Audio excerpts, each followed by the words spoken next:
freedom, man. That's what it's all about.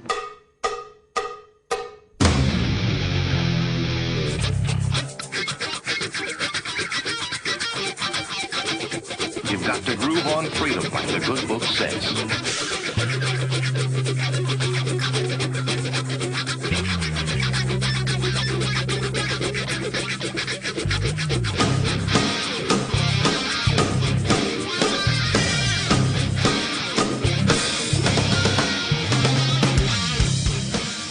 Welcome. You are listening to What on Earth is Happening. This show will discuss the topics of human consciousness, mind control, natural law, the occult, and all issues that affect the freedom of the people of Earth. What on Earth is Happening will endeavor to shine light upon the darkness of our world and to offer empowering solutions to the problems we face as humanity approaches its critical moment of choice. And now, here is your host, Mark Passio.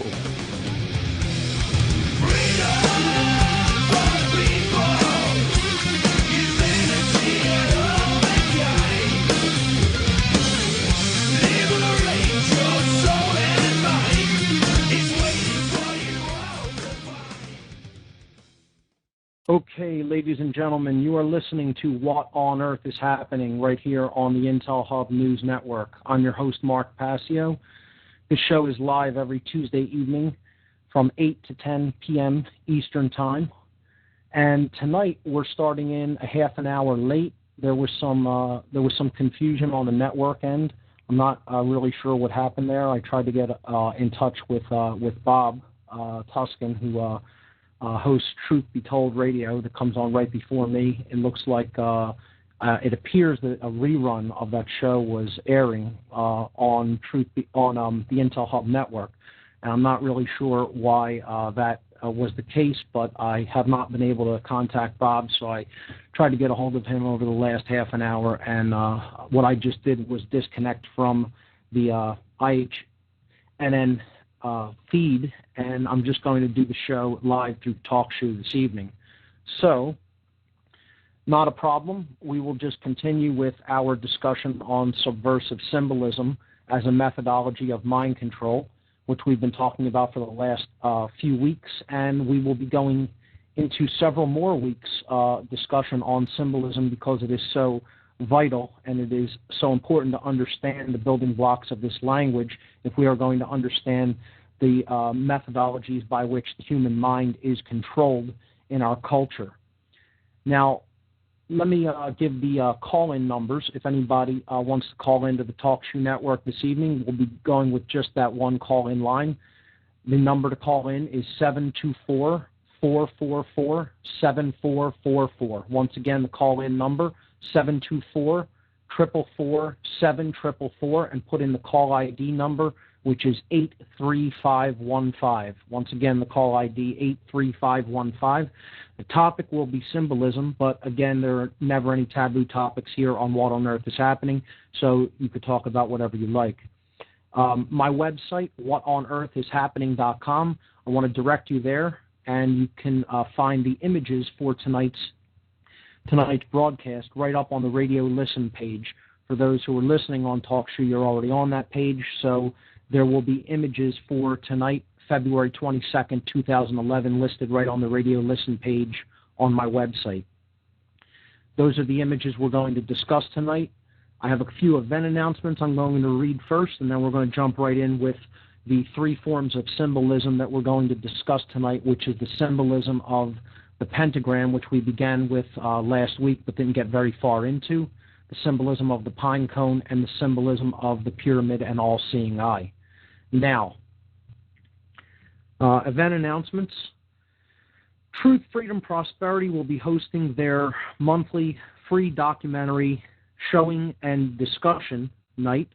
This is tomorrow evening. That's Wednesday, February 23rd, from 7 to 10 p.m. at Media Bureau Studios. Media Bureau is located at 725 North 4th Street in Philadelphia. That's the corner of 4th and Brown. Okay, and it's actually on 4th Street, the entrance, and you'll see a sign on the door. You go up to the second floor, which is where the screening room is at. This week they're going to be showing the documentary called The End of America by Naomi Wolf. And it's a good one, and it's a good introductory documentary for people to bring friends to, and that's what we hope people will do to get them involved, people who may not really be too aware. This is a good beginning introductory documentary by Naomi Wolf, The End of America. For more information on the free documentary screening and discussion nights that are hosted monthly, please visit www.truthfreedomprosperity.org. That's truthfreedomprosperity.org. The Free Your Mind Conference racing toward us, a little over a month away.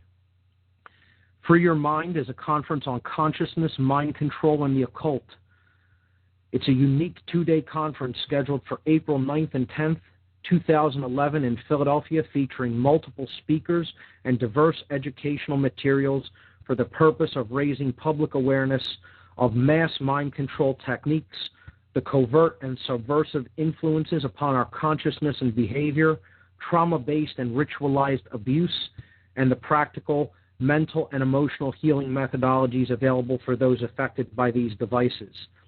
This is Saturday, April 9th and Sunday, April 10th, 2011 at Ruba Hall. That's at 414 Green Street, 414 Green Street in Philadelphia. The doors open at 9 a.m. The speakers begin at 10 a.m. on both days. Admission is only $20 per day if you get your tickets in advance through the website, $30 per day at the door. The featured speakers, Aaron McCollum, Alfred Weber, Andrew Basiago, Bob Tuskin, Farah Yerdozu, Freeman Fly, Jan Irvin, John Nicholson, Joseph Mara, Larkin Rose, Laura Eisenhower, Mark Matika, Mark Passio, Michael Kelly, Paul Marco, and Suzanne Taylor. For more information on this great conference coming up in Philadelphia, please visit the conference website at www.freeyourmindconference.com. That's freeyourmindconference.com. Finally, coming up in late April, April 23rd, 2011, Truth, Freedom, Prosperity brings you Fed Stock 2. It's the End the Fed rally for Philadelphia. Turn your back on the Federal Reserve. There's no bands announced as of yet, but there will be many bands scheduled to play in Philadelphia as part of Fed Stock 2 on April 23rd, 2011. For more information, please visit truthfreedomprosperity.org or PhillyEndTheFed.com. That's PHILLY endthefed.com. All right, those are the event announcements for tonight. So let's get going with the show. We've talked about symbolism over the past few weeks. We're going to be doing this a lot more in coming weeks, and not to belabor the topic, but I want to briefly explain what we're going to be getting into in the next few weeks, and probably into about over a month on this show at least, because I feel in my presentations, specifically in the ones that I give on my website, that I don't cover this topic in enough depth. And when I race through it, because I have a limited amount of time to make a presentation in person, at a live event, which is where those presentations are filmed at, it's difficult to create a true tapestry when it comes to symbolism, because you have a limited amount of time in which to do so. On an ongoing radio show like this, I can get in depth on symbols and help people to understand this language in a greater amount of detail. So I just want to briefly outline what symbols we will be looking at, and generally how many more weeks we're going to be going through this topic before we get to something different. So we've already looked at solar symbolism. We've taken a look at life force symbolism, astrotheological symbolism, and we've looked at the symbol of the fasces. We started looking at last week the symbol of the pentagram, which is where we'll pick up on this week. We will also look at tonight the symbol of the pine cone and the symbol of the all-seeing eye. Next week, should I be able to get through in the next 2 hours these three forms of symbolism and take a few calls on it, we will be looking at goddess symbolism. And the goddess symbolism that I will be discussing will be broken down in three basic parts. We will be looking at the symbolism related to the goddess of the illuminated torch, the symbolism of the owl, and the symbolism of the dove, two symbols that are related to the goddess, and the third, of course, being the illuminated torch. But those three forms of symbolism are, in fact, goddess symbols, as we will take a look at next week. After that, I will be kind of taking a break from symbolism, but not really, because we will be looking into the tradition of Freemasonry over the next couple of weeks after we look at goddess symbolism from a perspective of its symbols. Okay? Freemasonry is an allegorical tradition, and its symbols are one of the main ways that it teaches its lessons. So we will be looking at what real Freemasonry is all about, and we will also be looking at dark Masonry. So we'll be looking at Freemasonry as a dual tradition that teaches a true or pure message, but then that can be perverted and taken over and infiltrated and used in a perverse way by those who want to hoard that knowledge and use it as a mechanism for controlling others. And indeed, both of these forms of Freemasonry exist and are practiced in the world today. So, and I would say one of them is Freemasonry, and the other is simply Masonry, or what I call dark Masonry. These are two very, very antithetical traditions. They are polar opposites, in fact. When you understand what the real tradition of Freemasonry, being illustrated by its allegory and symbols, really is, you will understand that it is attempting to do the true great work of elevating human consciousness. Now, I know that will be considered controversial by some people listening to this show, but again, people who don't understand that the occult has two sides to it and think that it is all negative and all, quote, evil, don't really understand what the occult is, and they're responding in fear to something that they don't understand. And that's what I attempt to do, is dispel that fear by explaining to people what some of these traditions originally are intended to be versus what they have come down to us in the modern age as. And those two things can often be quite different and often polar opposites, as I've already said. So we'll be looking at Freemasonry in depth probably over a couple of weeks, as we looked at Kabbalah and Tarot over a couple of weeks. Okay, after that, we will look into talismanic symbolism. This is symbolism that is imbued with power by being carried on the person. Okay, so we will look at how symbols get into the subconscious by being carried continuously. Okay, that's called a talisman, something that is complex symbology that is carried in order to have it work upon the subconscious mind. And we will specifically be looking at the talismanic symbolism that is on the dollar bill here in the United States. We'll be looking at the Great Seal of the United States, specifically the obverse side of the Great Seal. I'm sorry, not the obverse side, the reverse side. Okay, the reverse side of the Great Seal, which is the pyramid with the capstone missing and the all-seeing eye above it. We'll be looking at the all-seeing eye symbolism tonight, but I won't get into the seal on the back of the dollar bill. I'll be mentioning it, but I will not be breaking it down tonight. That will actually be a show in and of itself where I break down that symbol in its entirety. So after that, we'll look at something called gematria, and this is another occult tradition. This is a tradition of numerology connected with form. Okay, so it is merging math, form, and number, and it's called gematria, Gematria, geometry combined with mathematics. So gematria plays a role in how occultists employ different strategies and the times that they enact certain events and carry out certain certain machinations. So they are very much into numerology. Dark occultists specifically are. And we need to understand a little bit about gematria to understand why that is so important in the occult way of viewing the world. Okay? Now, for those, again, who may be listening to this show and have been for weeks or even the last couple of weeks or even just new to it, what I'll say about symbolism, I've said before and I'll repeat, if you approach this from a left brain perspective, a purely logical left brain perspective, okay? And what I mean by that is that you're not looking deeper into the creative and intuitive aspects of how these symbols can be employed, okay?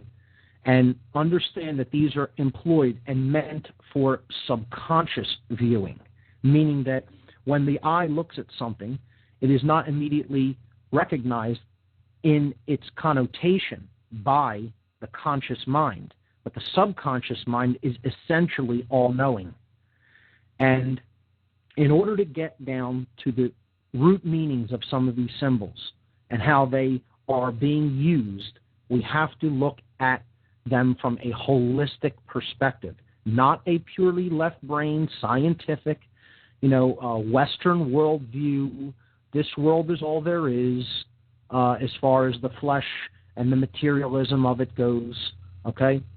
We have to employ more broad thinking, okay, broader thinking to this topic. And that involves using the right brain, okay, which, again, is the creative side of the brain. It's the sacred feminine aspect of the consciousness, in order to understand how these symbols really work, okay? Because, again, they're working at a subconscious level, not at a conscious level. Once we understand the language, once we understand the building blocks of the language, and then we can read the language, we're going to bring that subconscious awareness up to the conscious level. But again, if you take the approach, oh, I don't believe in that, that's just, somebody else's belief, and that doesn't affect me, you're missing the point entirely. Symbols do not have to be believed in for them to have an effect.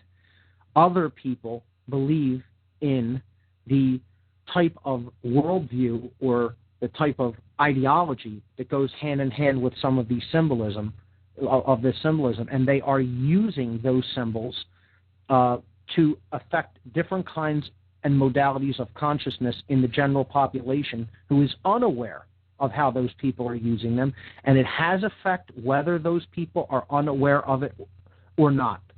It has effect. The only way that you can start reversing that effect is to become fully conscious of what this language is saying. And therefore, you bring up out of the subconscious mind to the conscious mind what this language is actually saying to you. So then you can understand it. It's like someone talking behind your back in a foreign language that you have no idea what they're saying, okay? They can communicate information to you to somebody else. They could insult you in front of other people who may understand that language, and you would be affected by it, yet you would be completely unaware of exactly how you would be being affected by it.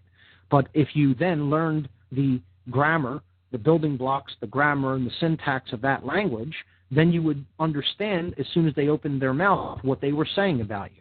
That's how symbolism works, okay, as a language.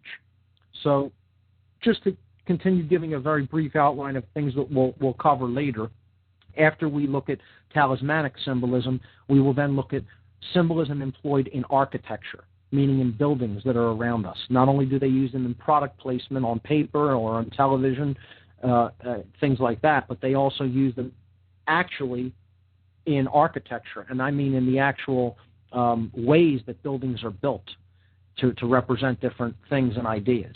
So we'll look at architectural symbolism, and then finally we'll wrap up with a piece of complex symbolism that's kind of abstract, yet it is very deep occult symbology, and that is the symbolism of the hypercube.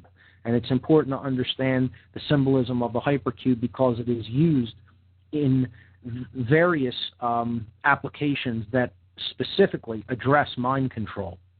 And it is a symbol of mind control, as we will see later on in this program. Not this one, but programs that are coming up. So that's just to give people a brief outline.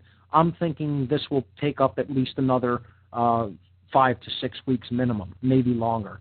And again, not that this is going to become a show all about symbolism, but I think it's critically important to understand this and understand it well and spend time going into it in depth, because it is used so pervasively in our culture that unless we become symbolically literate, these things are going to continue, and they're going to continue at a subconscious level, and that means we really have no defenses against them until we bring this knowledge up to the conscious level. So what we're ultimately moving toward is to get finished talking about all this, the negative stuff, okay? We want to turn and shift this show into a show about solutions to all of these problems. But in looking at subversive symbolism, in looking at mind control methodologies, we are doing something positive, because knowledge is the beginning of helping to reverse our course as a people. We need the knowledge of how these techniques and tactics work. If we don't have that knowledge, we're powerless to defend ourselves against them. And that's why we're exposing these things here on this show. So let's jump in and start looking at where we left off last week. And I direct people again to my website. Go on the website, go to the radio listen page, whatonearthishappening.com, and go to the show links, the show images for tonight's show, February 22nd, 2011. You will see links for the 3 types of symbolism I'm going to discuss here tonight. So if we go to the pentagram, we will see in image number 1, this is an image that I had people look at last week, and we started to break it down. A pentagram is a basic 5-pointed star. It is used in different occult traditions. Specifically, the pentagram represents the 4 forces of nature, and then combined with the 5th element, which is spirit. Okay, so we have the alchemical symbols there in red, at the red arm of the pentagram, the alchemical symbol for fire. Okay, the blue arm is the alchemical symbol for water. The green one, the alchemical symbol for earth, and then the yellow one, the alchemical symbol for air, and their associated colors.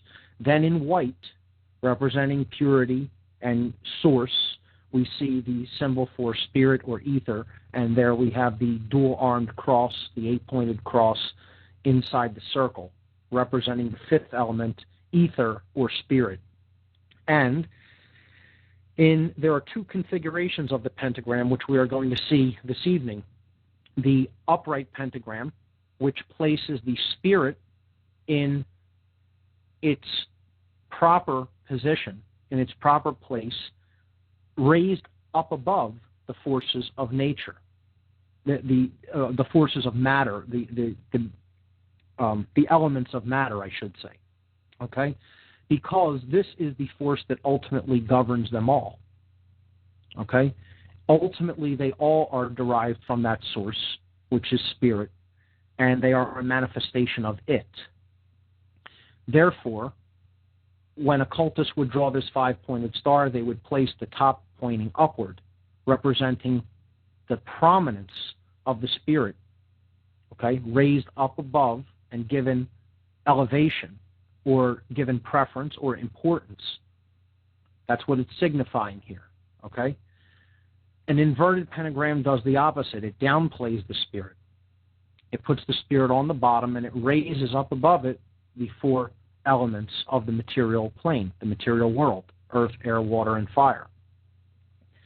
So that's a general pentagram there with the elements attributed to it, to each arm. Now, of course, the pentagram is also connected with the planets, specifically the planet Venus. So being a star, it is connected with the stellar cults, as we've talked about when we talked about astrotheology on this program, the 3 cults of astrotheology being the solar cults, the lunar cults, and the stellar cults. The stellar cult, its symbol is star. okay? Because it's about the stars and the planets and paying homage to these gods or goddesses, as the case may be. Venus has an orbit around the sun that, when viewed from the Earth, traces a pentagram. It traces a five-pointed star. So this star, five-pointed star shape, has traditionally been used in astrotheological circles to represent the goddess Venus, the planet Venus, okay? And in her goddess aspect, that is one of her names, Venus. This is also the goddess Diana. It's Semiramis. It's Mary. It's Isis. You can go on and on, but the pentagram in this configuration has been used to represent the goddess, okay? And that this kind of segues into what I'll be talking about next week when we look at goddess symbolism. So in image number 2 here, we have a flag from a Muslim country, and it is called the Sovereign and Divine, the star and the crescent moon. Again, we looked at how Islam as a religion is astrotheologically based upon the moon and ancient goddess cults. When we looked at religion as astrotheology. By the way, for possible new listeners, please go and visit the podcast section of the show, of the website. That's at whatonearthishappening.com, and click the podcast tabs. If you're new to the show, you can go back and listen to archives all the way back to when we started almost a year ago. Okay, so the star is often used in connection with the idea of sovereignty, okay, which is self-ownership, dominion over one's own thoughts, emotions, and actions, true self-respect, true self-love, okay, knowing that you are a free and sovereign being and living that way, okay, understanding your own thoughts, your own emotions, your own actions, your own motivations, your own desires, and ruling them from within. Self-mastery, being a being that as you think, so you feel, and so you act, and there is no contradiction between those three aspects of consciousness within you. Okay? So, non-dual consciousness. This is sovereignty. This is what the star is often used to represent. Okay? Which is the goal of all true occult philosophies, not ones that are subverted and perverted and used as mechanisms of control, but all true wisdom, really, that is attempting to free people by helping them to raise their own consciousness to the point where they respect themselves and others, understand that they are one, understand that as one suffers, all suffer, and understand that they are indeed sovereign under the Creator, and no one has a right to rule them externally, as long as they are not harming other people and doing things which they do not have the natural law right to do. Okay? We're within our natural law rights. We exist as sovereign beings, and as such, no one else has authority over us. All claims of authority, again, are illusion.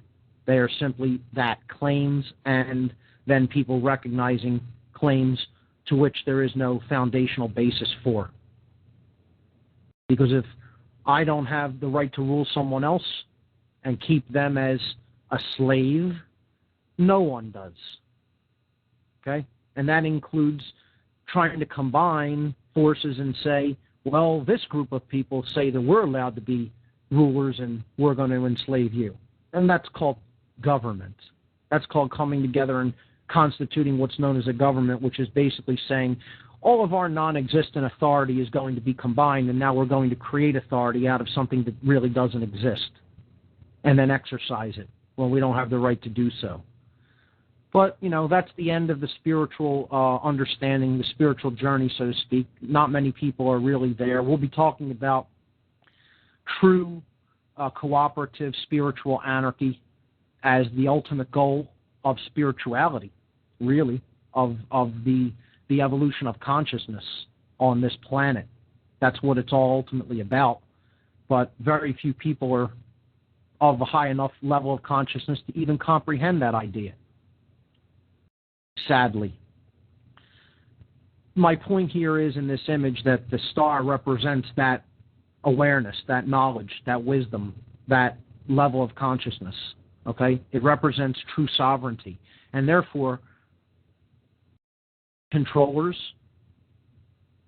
profiteers, advertisers, they're going to want to use this symbol as much as possible. That's why the star is used continuously. They know that deep in the subconscious mind, the subconscious itself knows what this symbol ultimately represents. It has been used to represent that in human civilization for thousands of years. And therefore, they're going to take advantage of that. So, we see in the next three images how it's used, and these are just small examples. We can go on and spend days looking at where star symbolism is used in advertising. But we see it in the next three images, 3 through 5, in some advertising logos. So star ATMs. Again, we have stellar occult symbolism. The name of the ATM machine, money, currency distributor here, okay, is star, right in the name. Then it has the Saturnian swoosh representing a partial ring, as we talked about when we looked at Saturnian astrotheological symbolism previously, okay? And then we have a star pointed upward. In the next image, Starbucks coffee, the Starbucks logo, again, the name Star, Starbucks, okay, with the goddess depicted there, okay? It's 3 stars in the logo, the crown on her head because she is the queen of the heavens. The crescent moon can be seen if you look at the sub-circle, which just contains her. If you look at the other circle, the inward circle, and just then remove the circle that contains just the goddess and her hair and body, you can see that it's actually a crescent moon. So we have star and moon symbolism here in corporate logos. On image number 5, the Texaco logo, this is actually a complex symbol because we have the circle, we have the star inside of it, again representing sovereignty, which of course you're going to go get at the gas station, right? They're always selling you something you don't have. You'll get it at the ATM, you'll get it at the Starbucks, you'll get it at the gas station, right? But don't look within for that. Heaven forbid you do that. This, I say, is a complex symbol because there is also symbolism of the Tau cross in here. And people will say, oh, yeah, that's just the letter T. That is an ancient archetypal symbol. It's a hammer. It's a symbol of authority. Okay? That's what the Tau is, the capital T. And it is situated at the top of a pyramid. There, if we look at the reverse in red, that is where the T rests on top of a mound. This connects with ancient archetypal symbolism of the primordial mound, and it is also a symbol of authority and a symbol of divinity. Okay? So all of these things combine in this to make this a powerful symbol when it is just viewed by the subconscious. Also, the use of the color red in there, okay, connected with needs and wants. You'll often see red used in things to instill desire or simple longing or wanting, okay? In image number 6, we see the logos of the 2 parties here in the United States, the 2 parties that really ultimately form one party, which is globalist fascism and socialism, all 2 sides of the same coin. We see the elephant which represents the Republican Party, and then we have the stars right on there, the 3 stars, and they have chosen to place them with the point downward in an inverted sense. We'll be getting to that in a moment. On the right there, you see the donkey, which is used to represent the Democrats, and that has 4 upward-pointing stars there in the top half in blue. Stars often used in conjunction with a blue field, as on the American flag, of course, which is supposed to represent the sky. Of course, astrotheological symbolism, it's all about the gods in the sky. And, again, connected with the idea of sovereignty, which is what the stars are supposed to represent on the U.S. flag. Again, sovereign states. However, here we see them used selling the idea of sovereignty through identifying yourself as part of a party, a political party. So let's look at some deeper aspects of the pentagram from an occult perspective. All right? In image number 7 and 8, we will see and look at other examples of the pentagram and how they are drawn in certain occult traditions. Now, the image number 7 is often used in Wicca or in other magical traditions. And it is an upright pentagram, which is often called a pentacle. Okay? A 5-pointed star placed upright, and you see the words Adam and Eve written in the inner circle of the pentagram, and you see a being with his/her body, with the feet at 2 points of the pentacle, the hands at the other 2 points, and then the head at the 5th point. So the pentacle is tracing the outline of a human body. Around the outside of the inner pentacle, okay, there is another circle, and in between the 2 circles, we see Hebrew characters, Hebrew letters. Where it starts, okay, is at the right foot. Okay, now that's if you're looking at it. If you were the person, it would be their left foot. So it's that small little character at the bottom there on the right of the image. And that's called Yod. Okay, that's the Hebrew character Yod. If we then go to the right and up, we will see the Hebrew character if we then go to the we will see the Hebrew character Hey. Okay, and I'm incorrect about that is the correct order. So we're going up and to the right. Okay, so it would be the right hand if you're looking at it, and it would be the person's left hand. Okay, that is the Hebrew character Hey. Then at the top of the head, we see another Hebrew character, and that is the Hebrew character Shin. Then we're going to the left now in the image, and it would be the right hand of the person. Okay, if you were placing yourself as the person, that's the Hebrew character Vav. And then we go down to the left-hand side bottom, okay, which would be at the right foot of the person if you're placing yourself as the person on the pentacle, and that's Hey again. So we actually get a Hebrew word there, which is Yod Hey Shin Vav Hey. And this is derived from Yod Hey Vav Hey, which we talked about before when we looked at the Kabbalistic tradition and the Tarot tradition. Okay? Yod Hey Vav Hey is the Tetragrammaton. It is the 4-letter name of God in Hebrew.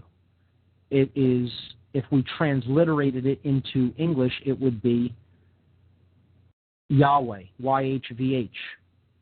Or that could be also pronounced as Jehovah, Yehovah, or Jehovah. These are 2 names that we transliterate out of Hebrew to get words in English, okay, based on the sounds of the letters in Hebrew. But if we place that Shin character in the middle to get Yod Hey Shin Vav Hey, Shin is the character in Hebrew which means light. Light. And it's placed at the head of the person because in this configuration with the fifth point pointed upward, okay, the person has received light. They have become illuminated. They have become enlightened because they have placed the spirit in its proper orientation, ruling above the four physical elements, earth, air, water, and fire, represented by the other letters there, okay? And spirit rules their consciousness and their demeanor and their understanding. Hey, this is a person who has wisdom. And they are putting the letters for Adam and Eve, the names for Adam and Eve, in this configuration to represent the chemical wedding, which we talked about as being the coming together of the left and right brain hemispheres. Okay, so Adam would represent the left brain and Eve would represent the right brain. The sacred masculine coming together with the sacred feminine. And therefore, these two have combined in this image. So we're not looking at a male on this star. We're not looking at a female on the star. We're looking at a combination of the two. Because we're not really talking about the body. We're talking about the inward qualities of consciousness. And that's what this is a symbol of. Okay, so this is a powerful, positive symbol, actually. Okay? This is showing that when the masculine and feminine forces within us come together, our emotions and our actions, we unite them through principle, through wisdom, because we have light represented by that Shin character at the top, and it is the primary focal point for our actions, and it is the primary guiding force for our actions in life, okay? Then we have become like the divine operating in the physical world. Not saying that this being is God or anything like that, saying it is embodying the divine. Okay? It is aspiring to be like the divine. And it is acting in that way. All right? It is basically ruling one's own aspects of consciousness. A being in this condition rules over, okay, has dominion of their own thoughts, their own emotions, and their own actions. And they're not in conflict. They're unified. As they think, so they feel, so they act. Okay, so powerful unity symbolism here in the upward pointing pentagram, and from those characters, okay, from Yod He Vav He, we then put the Shin character in the middle, right, representing balance. And what does it then spell? It then spells Yod He Shin Vav He, which is Yeshua, or the name of Jesus in Hebrew. Some would pronounce that Yehoshua or Joshua, okay? But it's essentially the name that is given to Jesus. And that is, placing the light character in the middle of the tetragrammaton, the four-letter name for God or Yahweh or Jehovah, and then putting that fifth element right in the middle, representing light. So it's the light of the Creator coming down and inhabiting the body of man. Okay? Powerful symbolism if it is understood. And indeed, that is what the man Jesus represents in the original esoteric Christian tradition. Whether it is an actual historical character, a historical personage, or not. That is the whole idea behind the true teachings that are come down to us as Christianity, the original teachings of that religion. And again, in the modern world, it comes down to us as astrotheology, and the main points are being missed about what the ultimate deep esoteric teachings about the human spirit are as part of that, the original tradition of Christianity. And I think that needs to be rediscovered. Sadly, religion isn't helping anyone to do that. Let's move to the next image, image number 8, and this is dark occultism now. Now we're looking at the inverted pentagram. Okay, so this is a satanic or a dark Luciferian pentagram, not a pentacle. And its inverted configuration is most traditionally referred to as simply an inverted pentagram. Okay, so we see now that it is pointed downward, representing the downplaying of the spirit, okay, representing thrusting the spirit downward into the ground or into the grave, and uplifting the material world, uplifting materialism, uplifting the 4 physical material elements of earth, air, water, and fire, represented by the other 4 points of the pentagram. Inside the inverted pentagram, we see a goat's head, and this is a depiction of the god Baphomet. Now, Baphomet is also a dual symbol. It can represent, again, the chemical wedding, the coming together of the male and female, because it is hermaphroditic. And in a dark way, it can also represent pure will, divorced from the sacred feminine. And it can represent pure materialism raised above spirituality. And that is what it represents in this configuration in an inverted pentagram. It does not represent the chemical wedding when it is used like this. Okay? We see the 2 names, Samael and Lilith. Okay? These are the 2 out of balance hemispheres, the 2 out of balance aspects of consciousness, the masculine aspect of consciousness gone awry, okay, and the feminine aspect of consciousness gone awry. So Samael would be the left brain out of control. In other words, going into a dominator modality, control, okay, too much pure logic without compassion, knowledge without wisdom.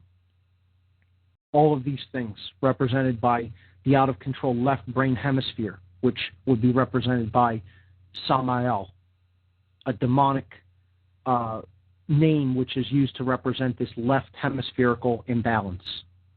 The right hemispherical imbalance, Lilith, okay? This is the dark goddess, okay? This is the right hemisphere gone out of control, okay? Desires overwhelming oneself, okay? Addiction. It could be self-loathing. It could be, not having self-respect. But ultimately, it's the right brain in a state of severe imbalance. And, this is depicted in different traditions in different ways. You will often see a dark goddess, a haggard woman, a witch type. You'll often see it as like Medusa is an image of this, an extremely dark goddess figure. Okay, let's see. In Alice in Wonderland, it's a good allegory about the dark goddess principle. You'll see this as the Red Queen. Okay, it's depicted in many different ways, symbolically and allegorically. All right, but it's the sacred feminine force gone completely out of balance, okay, which is the right hemisphere, living too much in the right hemisphere and being overwhelmed by emotions, being ruled by the emotions, not ruling your emotions, but letting them rule you, thinking from the emotions, which can be extremely dangerous because that will lead to cognitive dissonant states where we can see something that we can logically prove is true, but we still don't want to acknowledge it because of the emotional impact that it will have upon our psyche, and therefore we just decide to, refuse to accept its existence. This is right brain out of balance thinking. Another way that this comes up, this form of right brain imbalance, can be the idea, and my friend Darryl just recently sent me a good blog post on this, which was about how people will not acknowledge information if they don't like the format that it's put in, whether it's true or not. They say, I don't want to hear that because I don't like the way you said it. I perceive you have an attitude or you have, some kind of an ego, but I won't look at your information because it doesn't make me feel good how you said it. I would rather feel good rather than be given information regardless, of whether it's true or not. I don't want to look and do the work to decide whether what was said is true and pay attention to what was said. Okay? I get this all the time, ladies and gentlemen. People will say, well, sometimes you get angry or upset or overly emotional, and therefore what you're saying has less validity. No, it doesn't. See, myself, I can listen to someone dressed in a clown outfit, that's juggling and, looks like the craziest person you could ever imagine. And if they're speaking wisdom, I'll hear the wisdom that they're speaking. Now, maybe that's just me, and it probably is. But my point here is an out-of-control emotional aspect or right brain hemisphere will make someone simply want to feel information instead of really reasoning information, okay? Really deciding whether it is true. Okay, this is a function of a holistically functioning brain, being able to gauge information based on whether it is true or not, delving into it, finding out whether it's true, reserving emotional judgment in order to get at the truth. If your right brain is completely out of control, it's often impossible to do that. And that would be the Lilith principle at work. Okay, so the Samael and Lilith, this is the unholy marriage, you could say. Okay? And if we want further confirmation about what God, this symbol, represents, we have it in the form of the name around the outside. Now again, around the outside of the upward pointing pentacle, which was crowned by light, the light character Shin, in the former example in image number 7, we saw the name of God and Jesus depicted in the image. Okay? And again, this is not in the exoteric Christian tradition. Okay, this is down to the esoteric roots of that religion. Okay, which is why it is occulted and used in symbols such as this. We're not talking about, the ways that they use those in modern religion. It's altogether different qualities that it's representing. The tetragrammaton represents the all. Okay, it represents the source. It represents the divine guidance that we can all get into touch with. The Jesus name represents following the light. Okay, it represents being sovereign, understanding one's divinity. Okay, understanding that we are sovereign under the Creator. And living that way. That's what that represents. It's symbolic. This is not about anthropomorphized gods, okay, and their actual physical so-called sons living on the earth. That's not what it's about.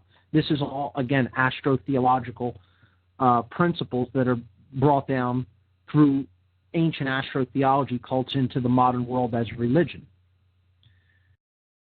What we're talking about here is the esoteric, going deep into the symbol, understanding what it means, what it represents symbolically, that name, those names, okay?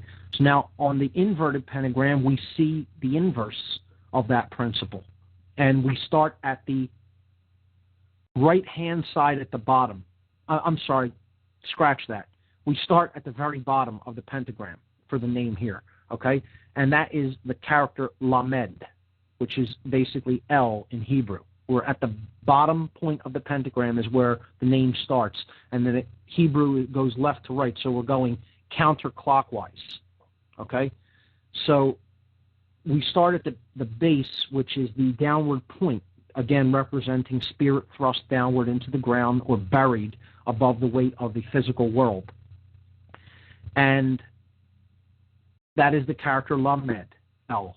Okay, then we go to the right, okay, bottom point, and that is the character Vav. So that's a V. So we have LV, okay? Then up to the top right point, and that's that small character. Again, it looks like an apostrophe. That's a Yod, okay? So that's like a Y. So we have LVY, okay? Then we go to the top left point, okay, near where the A and M in Samael is at, right? And that's the Hebrew character Tav, okay?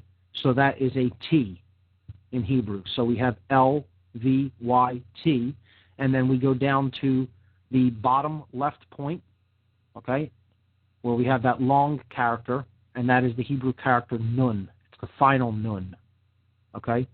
And that represents N. That transliterates to N. So we have L, V, Y, T, N. Leviathan. Leviathan. So Leviathan is a demon that is spoken about as being the beast. Okay? This is the consciousness that is completely uncontrolled by oneself. This is the out-of-control left and right brain. This is the dissolution of the chemical wedding. All right? This is someone who does not rule themselves. They're not in dominion. The material world rules them because their spirit is buried under its weight. You see the symbolism here? If you can follow this through and you can understand what it represents symbolically, you understand what the symbol is saying. Okay? All of these ideas, you'd have to try to transcribe everything that was said about these two symbols, but look at how simple it is to just put two symbols down on paper. And all of these ideas are put right there into it. But it's predicated upon understanding the building blocks of the symbol. And once you get more familiar with symbolism, you can read it, because you can say, I understand what that represents in conjunction with this, in conjunction with this, and then it becomes very clear what it's saying symbolically and why the people chose certain images. All right, so the inverted pentagram, ultimately it represents being not sovereign, okay, being controlled, being a controller, being out of control within, ruled by the material world, the spirit in a state of destitution, or being dead, essentially. Okay? Will without wisdom, intelligence without wisdom, all of these things. That's what the inverted pentagram ultimately represents symbolically. Okay? And it's the breakdown of the balance that truly creates the chemical wedding. So it is an out-of-control left brain and an out-of-control right brain. All very appropriate to the symbol, because that's what happens when we take spirit out of the equation. All right? So we see another variant on this inverted pentagram in image number 9. And this one is one that I know very much because I was involved in the organization that uses this symbol. This is the official sigil of the Church of Satan. So there they use the same inverted pentagram with the same letters, but they do not place the names Samael and Lilith upon it. And this is the Baphomet that was actually used as the official emblem of the Church of Satan by Anton LaVey, who was the high priest of the Church of Satan from 1966 until he died in 1997. And that is a stylized rendition of the inverted pentagram with the goat's head in the middle of it. Okay, let's look at how this is used in the world. And we're going to look at 3 examples of inverted pentagrams. Now, if we look at image number 10 here, it is chock full of symbolism, okay? This is the Medal of Valor, okay? And this is given to military and other military and police, essentially, can receive this medal for meritorious service. And we see that it has goddess symbolism on it, which we would initially perceive as the Statue of Liberty, but that's another representation of the goddess. We'll look at that next week if we get through all of the symbols this week. We're coming up to the top of the second hour. I'm going to give the call-in numbers again. And we're going to be going until 10:30 tonight because we got a late start, some confusion on the network end. So we'll be going until 10:30 this evening. All right? The call-in numbers, once again, 724-444-7444. The call ID, 83515. We're going through symbolism of the pentagram on whatonearthishappening.com in the radio listen section. Okay? You'll see the images listed there. We're on image number 10 in the pentagram section, the Medal of Valor. And we see the inverted pentagram down at the bottom, which the main medal is made of. We see the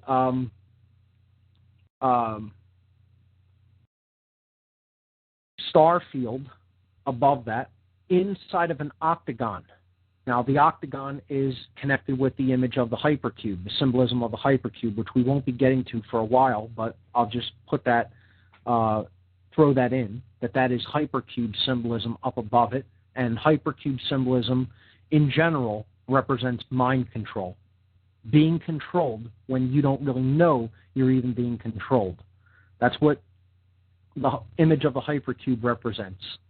Someone who is under mind control, the octagon. Someone who is completely out of balance and is willing to do things for other people whose intentions they know little to nothing of. And that is who this medal is given to. See, because they're giving medal. They're giving strength. It's valor. Valor means strength. See, they're giving that to somebody. They're giving them something that they lack spiritually. That's what this medal is a substitute for. It's given in place of it. And I know military people will be loath to hear this, understanding that they've been handed something that's satanic. This is a satanic symbol. The goddess is placed in the middle of the inverted pentagram. This is another symbol representing the death of care. And often the people who were given this had to prove that they killed their care to get it, to go off into war, to murder other people. Okay? And get as offended about it as you like. And there's the tagline again. I'm going to have to make T-shirts with that on it. Okay? Because the whole point here is, once again, I'm not here to be anybody's friend or to make you feel good. I'm here to tell you the truth about what's really going on in the world. That's it. And that's all I'm here to do. And I don't care what happens to me as a result of doing it. Because I don't care about my life. I've given up my life to do this. Because I understand that if we don't get this information and message out, we're all going to be slaves forever. And there's not going to be any opportunity to grow spiritually, at least not here. So get all nuts about it. Get it out of your system. And then grow up and be a big boy. Okay?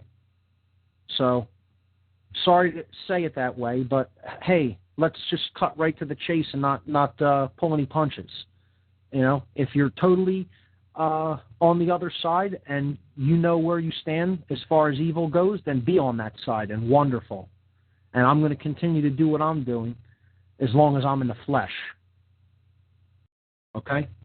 So, continuing to break down that symbol, we also have a trapezoid behind the pentagram in the way that the metal, the ribbon that the metal is attached to is folded.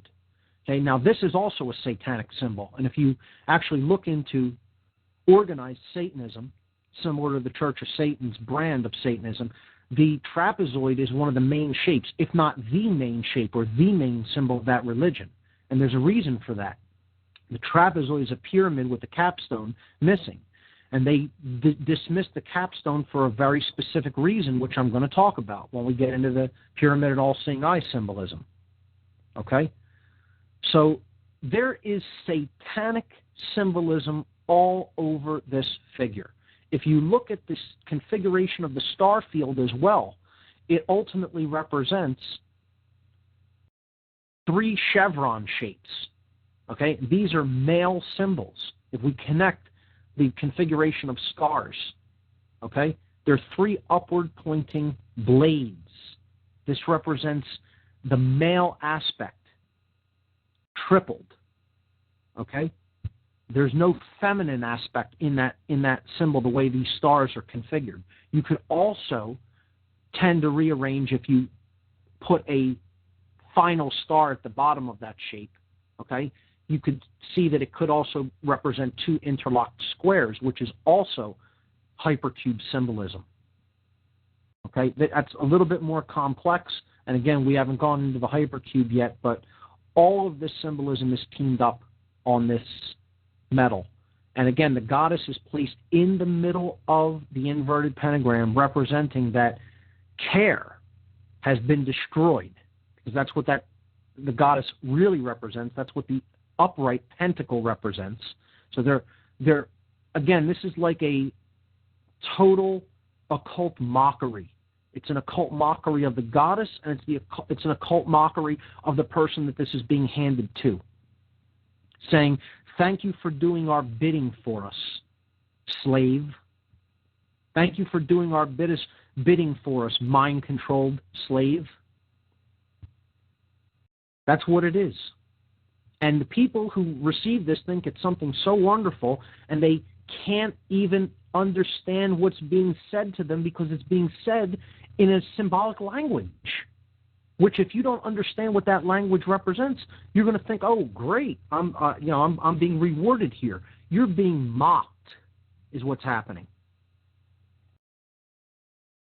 And you're being mocked by Satanists who are ultimately running these institutions, handing you something with hypercube symbolism, trapezoidal symbolism, which is ultimately rooted in Satanism, and inverted pentagram symbolism with the goddess right in the middle of the inverted pentagram, representing the destruction of one's feminine qualities and care. All combined in one image, in one emblem, which is a talisman. Again, it's pinned on someone. Image number 11 is the emblem for the Order of the Eastern Star. Okay, and again, we see the 4 material elements, and then they're raised above the 5th element. Now, I'm not going to say that the Eastern Star is anything that is like pure evil or anything like that. I completely disagree with a couple of things about the Eastern Star. Okay? While I would say I would espouse the true teachings of Freemasonry, if one really deeply understands the allegorical tradition and what it's saying through its symbols, there are things about the Eastern Star's logo I don't like. Now, you'll see, the book of the sacred volume of law representing the Bible there laid out, okay? And then you have the 4 physical elements again, and you have the 5th one pointed down. I don't understand why they would do that if they're truly trying to espouse the tenets of Freemasonry. Okay, again, this comes down to us in the modern world in this women's order that's a Masonic affiliate order. Another thing I highly disagree about that order in general is, why is it segregated? Why are you separating male and female? And Masons will go on and on about why this is done and how you have to respect tradition, and it's a good idea to keep men and women separated so that they don't, aren't distracted by sexual concerns or, other petty concerns when they're in the lodge. And I would say all of that is nonsense. You're saying that this order is only for men and this order is only for women. And that's symbolically segregating the left and right brain by keeping people apart. Maybe there are women who would bring incredible insight into the lodge system if it were not segregated like that. This is an example where an institution is cutting off its nose to spite its face just to keep in line with so-called tradition. And it's another reason why I refuse to be involved in an official capacity with modern Freemasonry. One, I know it's been polluted and turned into an old boys club and has been infiltrated by institutions that are totally bent on control. And two, they continue to employ ridiculous nonsense like segregation of the sexes. And there's other reasons as well. Okay, I take no oaths to any worldly institutions.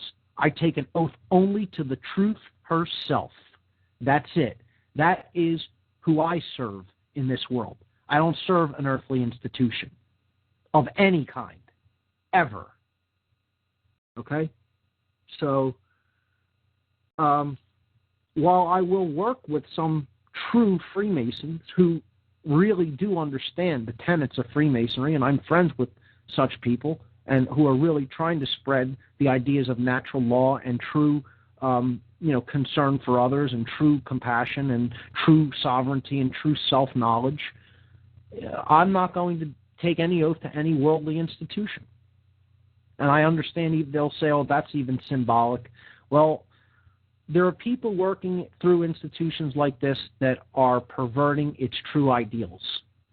And therefore, I think that just as an institutional body that's based on hierarchical structure, it ultimately is something that is fallen. It is fallen. And people like Masons like Churchward warned us about that. And I highly recommend reading the book Origins of Freemasonry by Albert Churchward. And he told us what would happen if the trend that he saw in his day would continue into the modern age, and it has. It has. He said what the Masonic institution was going to become, and I would agree that it has become that to a large extent. And I'm not saying that from just opinion either. I'm saying that because I know what goes on inside some of the lodge systems that are operating, and it's not entirely good. It's, as a matter of fact, some of it's pretty bad. Because people who understand what this knowledge is about, who go to it and have been accepted into it, often without many prerequisites, just because they can contribute dues. See, that's where money destroys everything. Okay? They open up their doors, something that was once truly esoteric and reserved for people who really wanted to understand this. They open it up because we have to take people in. We need money to continue operating. And then they're taking people in who this is their worldview. Money is their entire, system of values. And then they bring in their friends, and you can see where the trend leads from there. And the Eastern Star is a similar example. This word fatal around this the pentagon in the middle of the symbol means fairest among thousands, altogether lovely, F-A-T-A-L. And what that represents is the star Venus, okay? And perhaps that is why they invert it, because Venus's configuration when viewed from Earth does resemble an inverted star, okay? Its orbit. And again, it's goddess symbolism. That's why it's used in conjunction with the feminine order of Freemasonry, the female order, the order of the Eastern Star, the rising sun, okay? I just think that it's still something that should have been greatly considered when coming up with an emblem for your organization that you're using something that has traditionally been used to represent dark occultism. I don't believe that's what the Eastern Star truly represents down at its foundation, at its deep principles. It is teaching what true Freemasonry is trying to teach, but it's a poor choice for a symbol when you understand the deeper esoteric connotations of what the inverted pentagram represents. Moving on to image number 12 in this section, we have the Victoria Police emblem, uphold the right. And here we have a plethora of symbols. Okay, we have the bundled wheat. Okay, coming up on the left and right sides, holding the inverted pentagram in its arms. Then it comes together to form the crown. Okay, we have the symbol of the equal armed cross above the crown. We have the symbol of the equal armed cross in the middle of the pentagram. Okay, Victoria is another goddess connected name. Okay, and uphold the right. What does that mean? Are they upholding the right of the people? Well, I would say absolutely not. They're upholding the divine right to rule, because the crown, and they claim to serve the Queen. Okay? The crown represents the Queen of England. All right? Victoria being in Australia, and that being a police force that is basically under the jurisdiction of the Queen as a province. The equal armed cross with the 5 stars, upward pointed stars, again connected with the goddess principle, and I would say the dark aspect of the goddess used here, and the inverted pentagram in the behind the Victoria Police circle there, again thrusting the spirit downward into the ground, saying uphold the right of the Queen, the divine right to rule, and it's being upheld by the material elements. See, the Queen's crown is between the two upward pointing points, okay, and then the sash there is held by the other two, and all 4 of those put the 5th element into the ground, bury it. Pure subversive symbolism, again, used in conjunction with police. You see how it is actually used in the Victoria Police in the next image, number 13, showing what looks to be a captain's hat, police hat. And there you see that emblem as a badge placed on the forehead, right in front of the 3rd eye chakra, the Ajna chakra, which we talked about representing the coming together of the left and right brain and the awakening of the pineal gland. And there you see it. Right in front of the 3rd eye chakra is where that would end up when the person puts that hat on its head. And not only that, but it's combined. In other words, they're telling you this is a person whose brain is out of balance. They're serving our agenda. They're upholding our so-called divine right to rule, the British Crown, okay? And they're using astrotheological symbolism connected with the badge there. They're using inverted pentagram symbolism, which is purely overtly satanic to anyone with a trained eye, okay? And they're putting it on the 3rd eye chakra in conjunction with the checkerboard floor band. Okay, the checkerboard band, which is a representation of the floor of the house. It's called the floor of the Temple of Solomon. Okay, this is lower consciousness. This is the R complex. This is the out-of-balance brain that closes consciousness down and does not allow one to see whether they are in light or in darkness. That's why it uses the alternating black and white squares representing one's checkered life and checkered decisions. It's a play on words in addition to being a symbol. If you lead a checkered life, you don't have wisdom. You don't understand anything.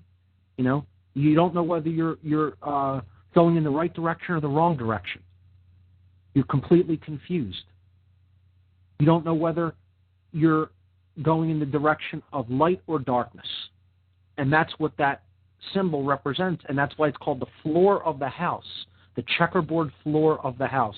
It represents base consciousness, lower awareness, not understanding sovereignty, not being a united person, being dual with yourself, because you're not a person that as they think, so they feel, so they act. You could be made to do anything. You could be made to manipulate it, to do someone else's bidding. It's a symbol of mind control. And they're wrapping it around their brain. They're wrapping it around the brain of the policeman. And then on the third eye, which is the prefrontal cortex, that is at the same level as the pineal gland, right on the third eye chakra, the ajna chakra, they're placing an inverted pentagram with a queen's crown over top of it. Okay, that's not subversive symbolism, though. And for the police here in the United States who say, oh, well, we don't wear anything like that. Well, you wear an octagon on top of your crown chakra, which represents the hypercube, which represents mind control. And right on top of the crown chakra, they're putting that, which is the highest level chakra, awakening the true cosmic awareness. And they're putting a black octagon on top of that chakra so it closes that form of consciousness down to you, symbolically. And you're being mocked symbolically in that way. Police symbolism is chock full of dark occultic symbols, chock full of it, as is military symbolism. This is what I'm going to talk about at the Free Your Mind conference. And I'm going to go in depth in it and explain to people how they're completely being occultically mocked, and they don't even know it. Because they're unread. They're unread people. Police are unread people in general. And even those who are read don't read the right things to really understand much of anything at all. And I'll tell them that to their face. It's sad. It's sad. Dumb people are being completely mocked to their face because this is like someone coming up and speaking French to someone who never studied a word of French in their life and telling them how much they hate them, they loathe them, they think they're an idiot, they're a moron, they're stupid. They would just completely, wipe their feet on their face. Okay? That's basically what they're saying. And you could imagine what else they would say to them. Okay? And yet the person would have absolutely no idea what was being said. They could even say it in a nice, sweet, pleasant voice, but they would be completely mocking them to their face. And that's what they're doing with this symbolism. And yet the other person, not versed in that language, has no idea what's being said. Yet they continue to do their bidding for a paycheck because that's their God. Money is their God. I'm just doing my job.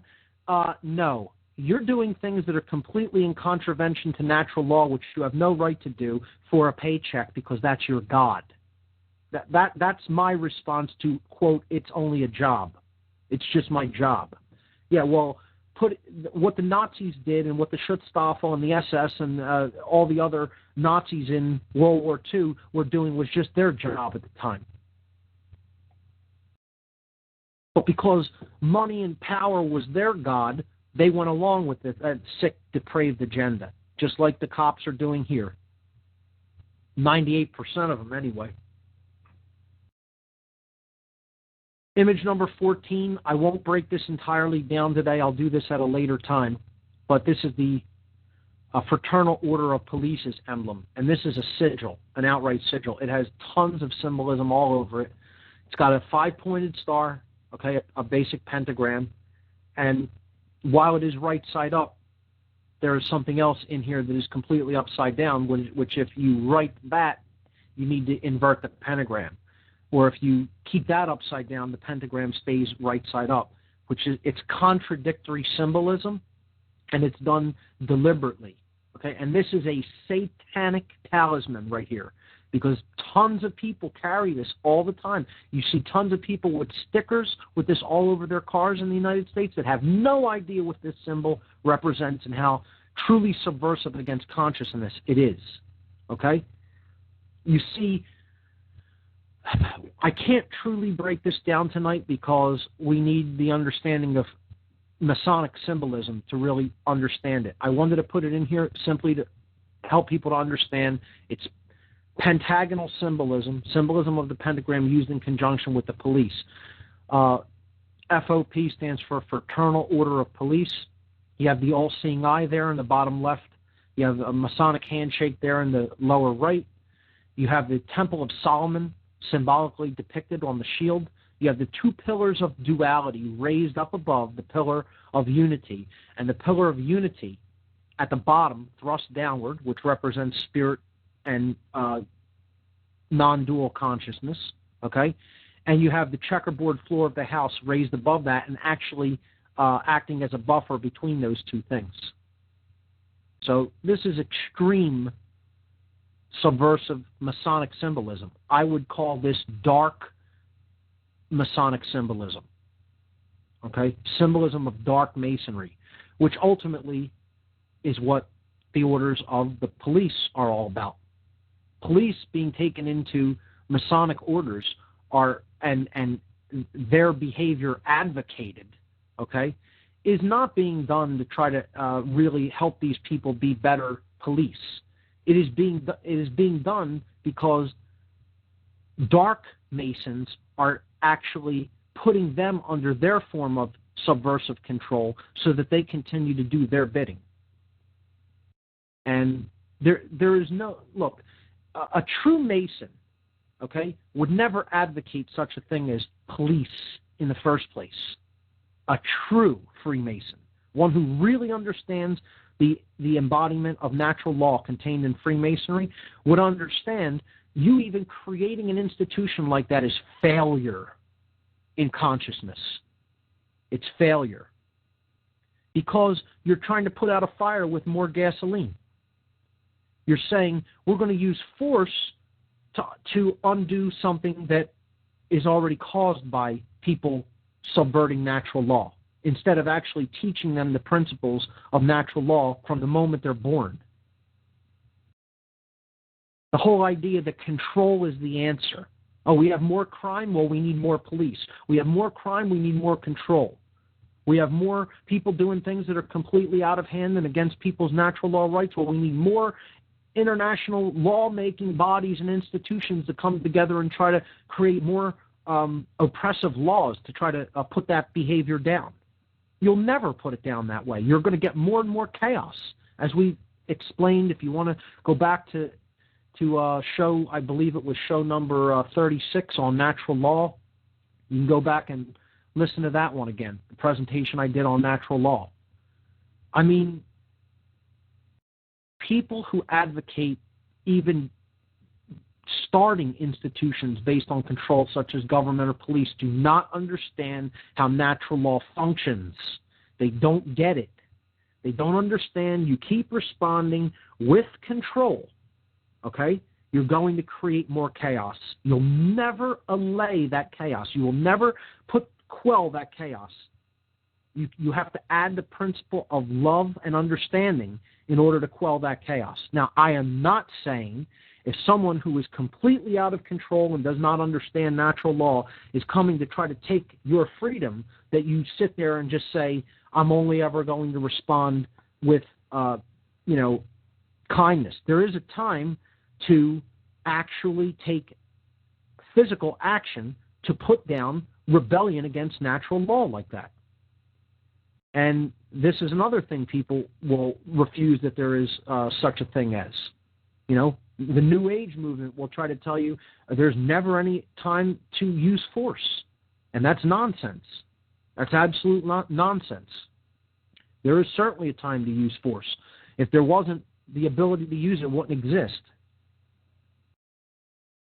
And unfortunately, there's continuing encroachments into human freedom and natural law rights happening right here in the United States and in just about every country in the world. And we're seeing people start to push back against it in other countries. I wish the United States was a quarter as awake as some of these other countries that are refusing to live under these dictatorships. But see, you can get into a whole other discussion about that. Is it an orchestration as well to try to create chaos and then manage the aftermath of that chaos, by putting in somebody that will play ball with you. So we have to be careful about how much manipulation behind the scenes is going on in these movements in the Middle East and in Northern Africa right now. But that's another discussion. To go back to the point I was talking about with police, all of this is completely subversive against natural law. It's being used talismanically, okay, which basically means in forms that are carried, badges, symbols, emblems on cars, emblems on stickers, okay, to put an idea into the subconscious mind that police are connected with divinity because there's the all-seeing eye on their logo. They're connected with partnership, a handshake. They're connected with sovereignty, the star. And they're connected with none of these things. This institution is about controlling people. And they're about controlling people because they act as an insulating buffer between the people who are kept down at low levels of consciousness and at low levels of being able to even have access to resources that they need for living, okay, and at low levels of being able to engage in their natural law rights that they inherently possess. They're acting as a buffer between that gigantic mass of people that are basically kept suppressed like that in consciousness and in rights, and the elite class of people who are actually their owners and rulers. And these elitists, and I've worked with some of these dark occultists, they call these police, they call these military who do their bidding and who they completely occultically and ritually mock through their symbols, they call them our dogs, our pets. That's what their name for them is. And once again, bang your fists against the desk, bang your head against the wall, do whatever you like, but that's the truth. That's the case. That is what they call you, your owners. Whoever's listening out there that's involved in a control-based institution, or if somebody gave you one of these podcasts, get as crazy and nuts about it as you like. I'm telling you, and I would tell you to your face if I saw you in person, okay? Your owners, and you have owners, call you their dogs, okay? That's what they call you. That's their name for you. And you think you're a man. You think you're a real man. You think you're a tough guy. You'll beat on people and taser them and, kill them. And that makes you feel like you're a tough guy because you are completely controlled by other people who have more power and influence than you because they've convinced another group of morons to believe in something called money and to treat it as true value.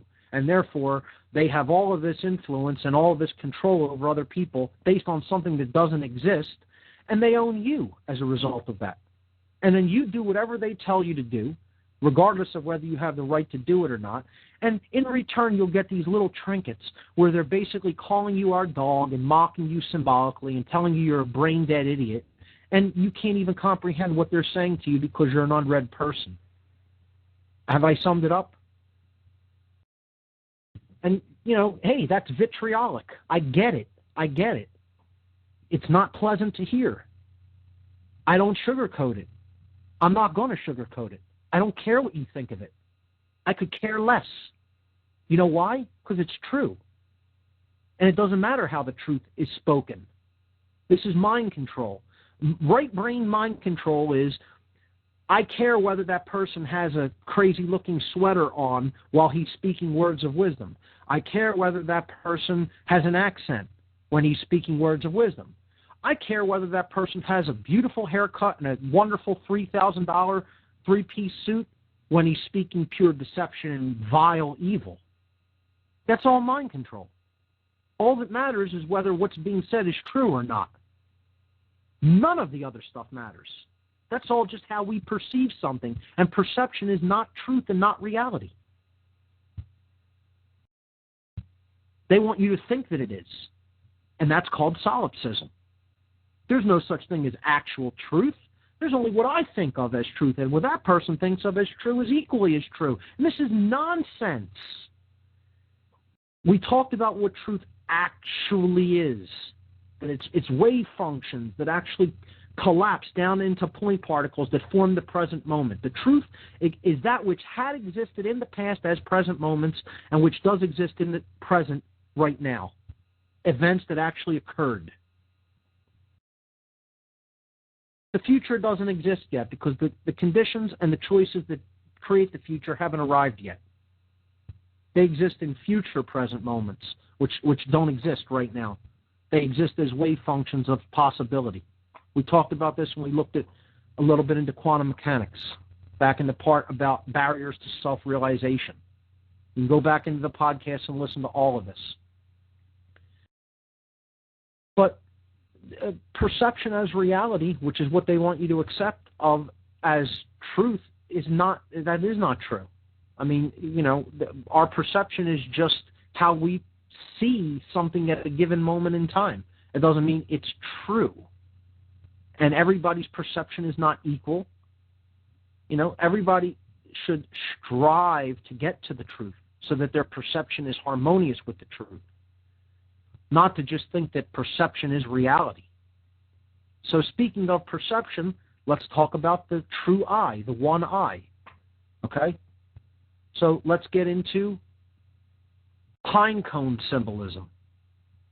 Okay? I think that's what was next on the page. Let me check it out real quick. Or was the all-seeing eye next to the pine cone last? All right, we were going to do the all-seeing eye next, so let's do that. Let's look at the pyramid and all-seeing eye symbol. Okay, and we have 17 of them here. Okay? The first one just shows, this is image number 1 in the all-seeing eye section. The first one just shows a basic archetypal image, and it's thousands of years old, of a triangle with an eye inside of it. Okay? Now, this represents the threefold aspects of consciousness: thought, emotion, and action, being the three sides of this equilateral triangle. And the eye inside of it is the inward eye. It's the spiritual inner self. Okay?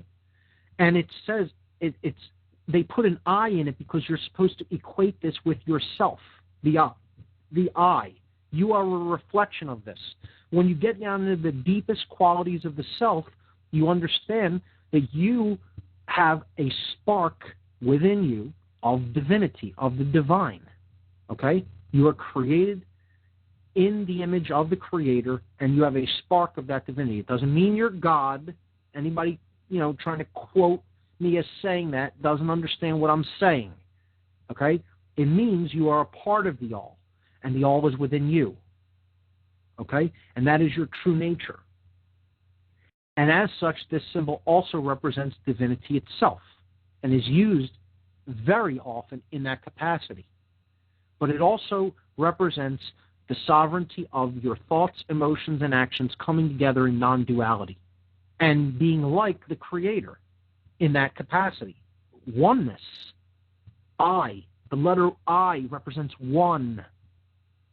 Okay? A straight line, up and down. One. Or the letter I.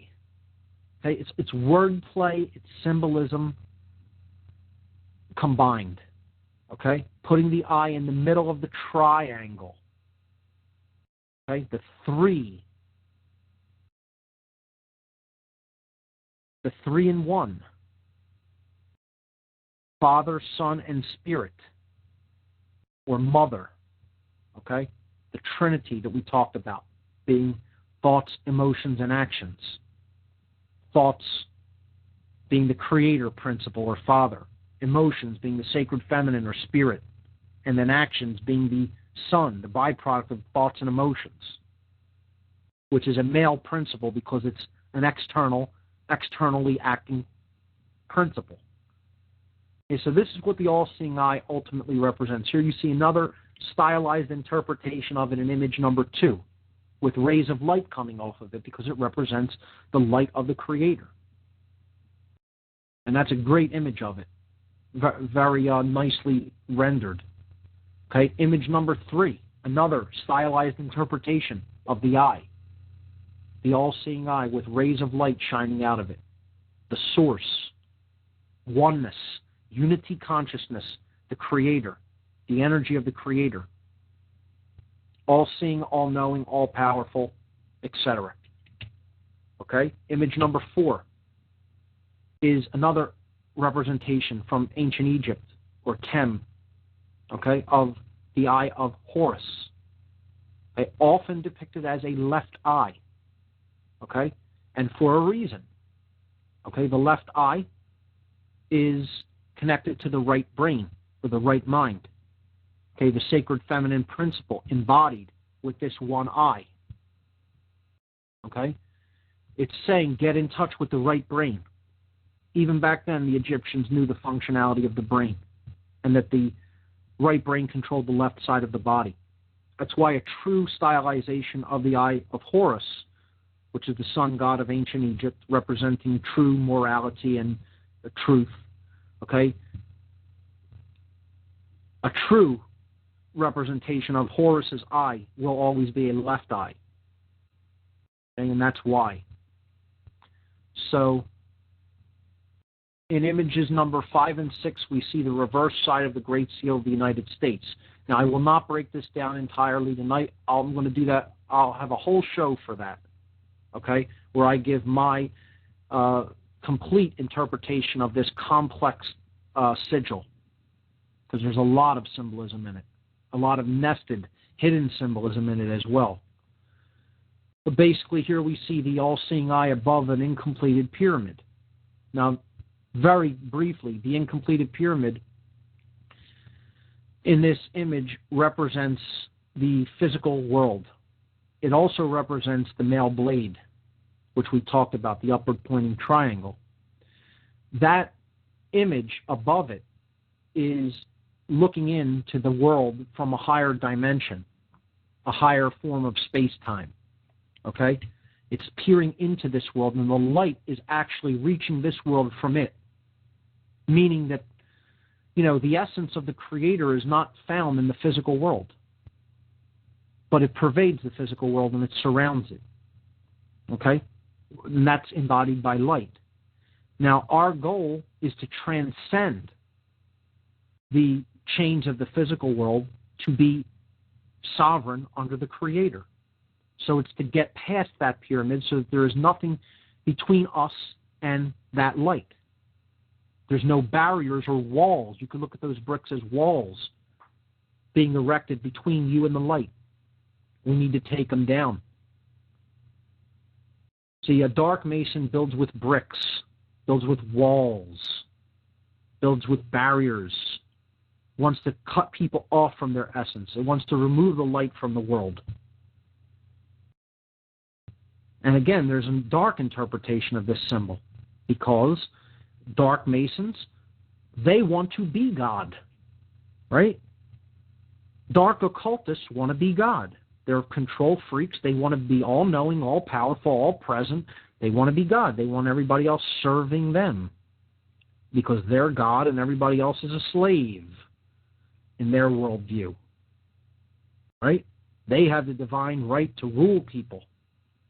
So they look at themselves as that all-seeing eye.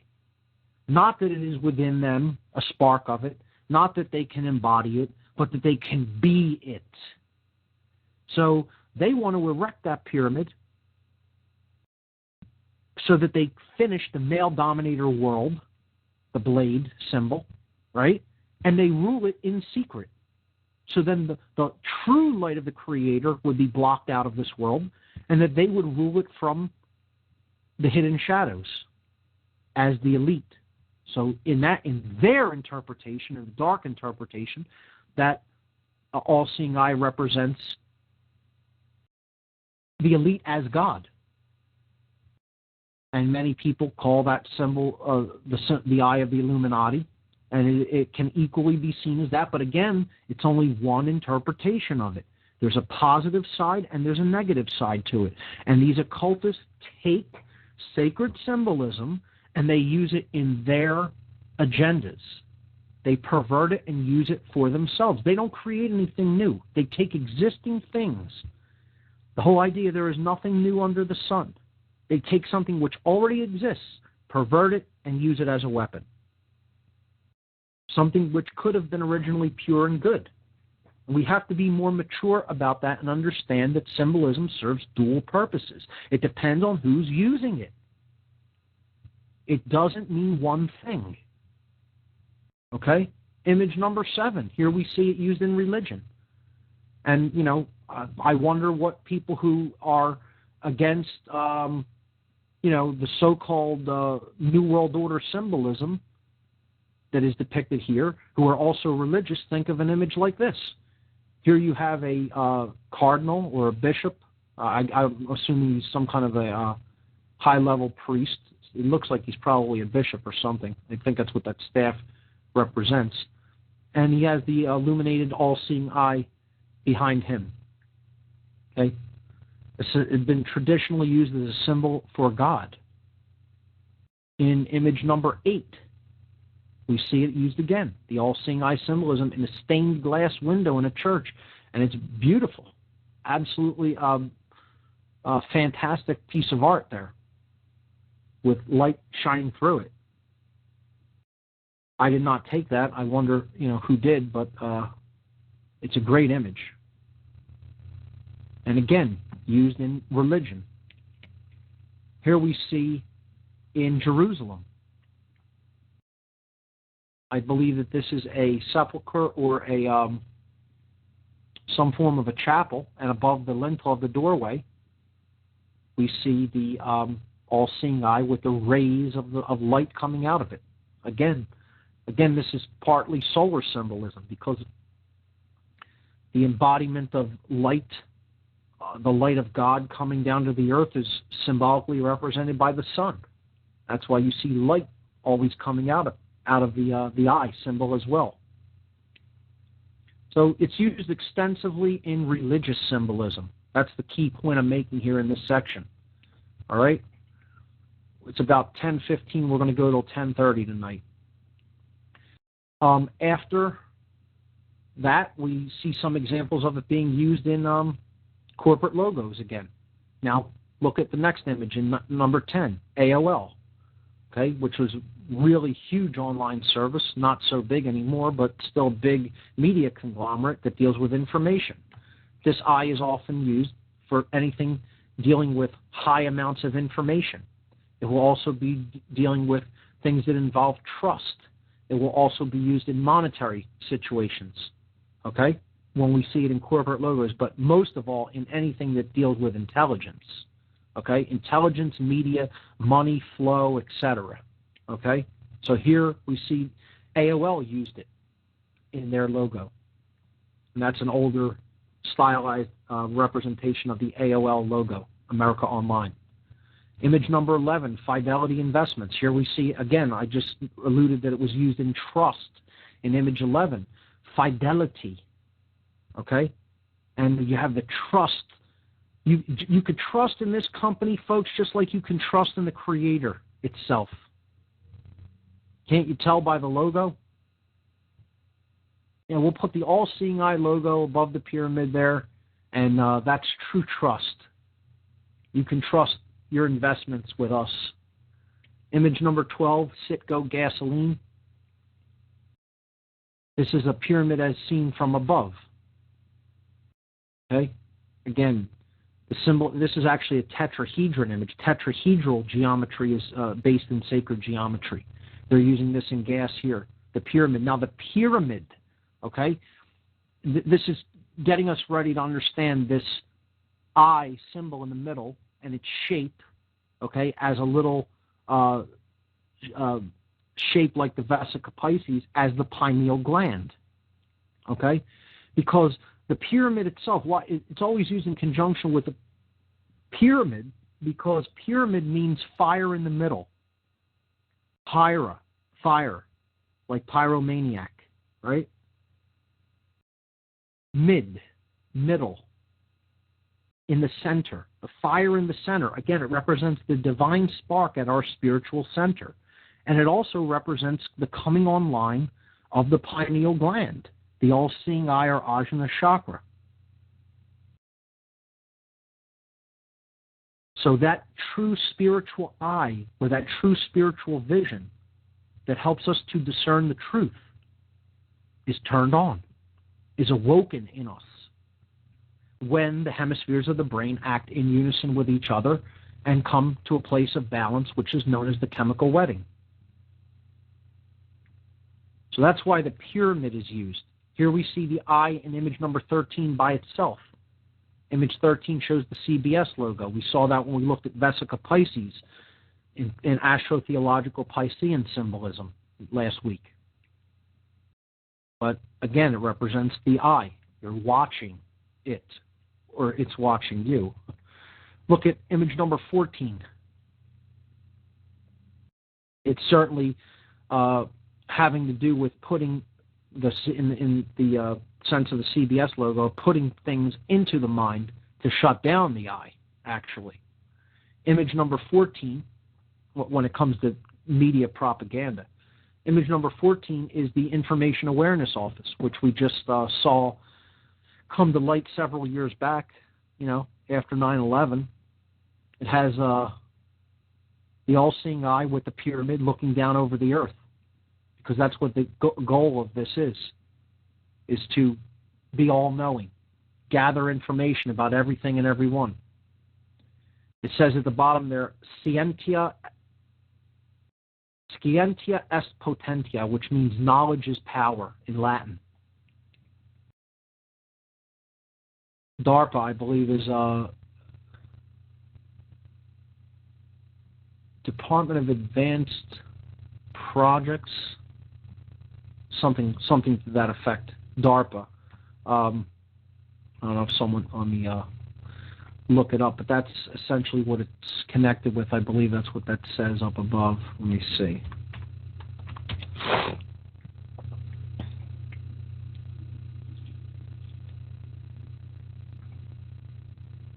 DARPA is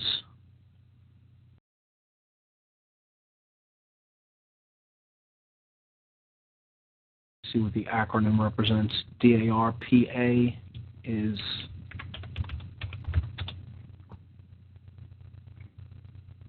Defense Advanced Research Projects Agency. I was pretty close. Defense Advanced Research Projects Agency. So this is a subset, I believe, of DARPA, and their job is information gathering, total awareness. Okay, and there you see the all-seeing eye used in conjunction with that idea. Similarly, in image number 15, we see British intelligence using the all-seeing eye. This is the emblem for British intelligence connected with the British Crown, which is MI5. Okay, so this is the Queen's intelligence unit herself, and you see the eye at the top above the pyramid with the capstone cut off, it acting as the capstone with the eye in it, the symbol of the eye in it, and the letter I, MI5. The I is at the top. Okay? In image number 16 and 17, we see it used in conjunction with Freemasonic symbolism. And again, the light of the Creator, which Freemasonry is ultimately about attempting to bring, true Freemasonry is about ultimately attempting to bring forward, is depicted there above the compasses in the square with the G in the middle of it, which we will break down probably in about 2 weeks. Okay? In image number 17, I won't break this whole symbol down, but I'll do that when we talk about Freemasonry, but I'll just briefly allude to it here.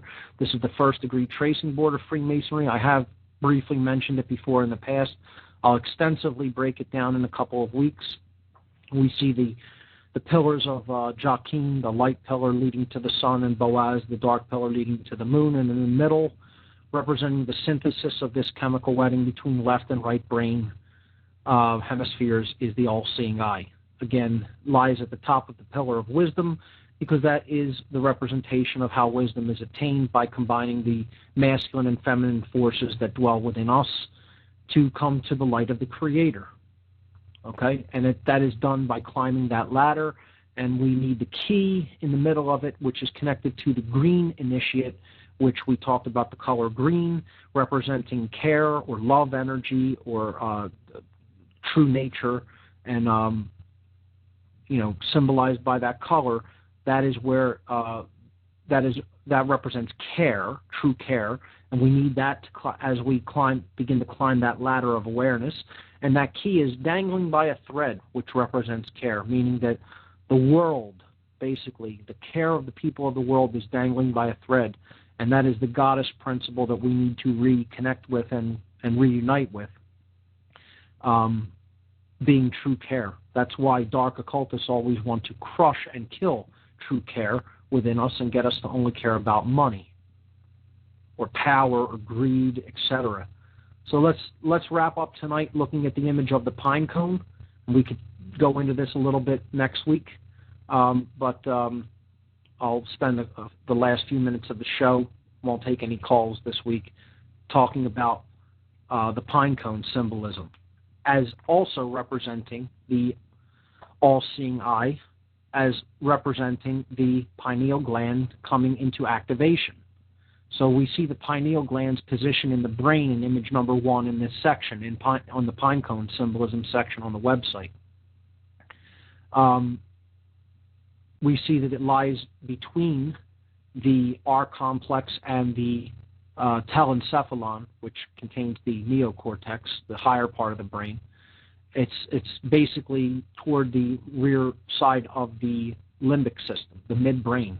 Okay, so it's positioned behind the hypothalamus and in front of the cerebellum. This is the third eye. It lies at the center of the head, and this is the glandular activity associated with this gland is truly activated once we balance the left and right hemispheres of the brain, which unfortunately the kind of food that we eat, the media that we take in, the opinions that we hold through who we listen to and pay attention to, all affect this part of the brain. The conditions that we live in affect this part of the brain and affect the ability to balance the brain hemispheres and to activate that part of the brain. That's what they want to keep suppressed. In image number 2, we see the Pope holding the pine cone. We saw this when we looked at astrotheological symbolism. There it is in his left hand.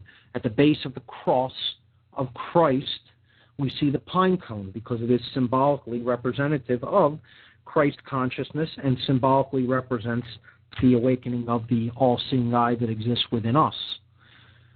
The Vatican believes that this imagery is so important that they actually created an entire statue with imagery of the pine cone at the Vatican itself. It's called the Court of the Pine Cone, and the next 1, 2, 3 images will show you the Court of the Pine Cone. There you see it from the front in image number 3.